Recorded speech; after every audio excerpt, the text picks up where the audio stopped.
In this episode, we will be learning how to send a video on Zangi. To send a video in Zangi, first of all, open the Zangi application on your mobile device and log into your account. Now from the chat screen, go ahead and open up the chat where you want to send the video. You can select any one contact from your contact list or open up a recent conversation, and once you're in the chat screen, go ahead and get to the bottom of the screen and tap on the little plus button at the bottom left. Now, click on photo or video option, and this will take you to your device's camera roll where you can select one of your video. Choose the video you'd like to share and click on done at the top right. In the video preview page, you also have an option to add a caption.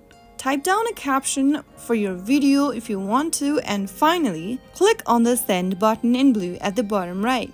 Now wait for a couple of minutes and your video will be uploaded in the chat screen. And there you have successfully sent a video clip from your device's camera roll on Zangi.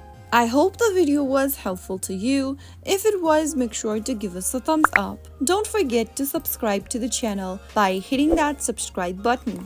Press the bell icon so that you'll never miss out another upcoming upload from us. I will see you again in the next episode. Thank you for watching.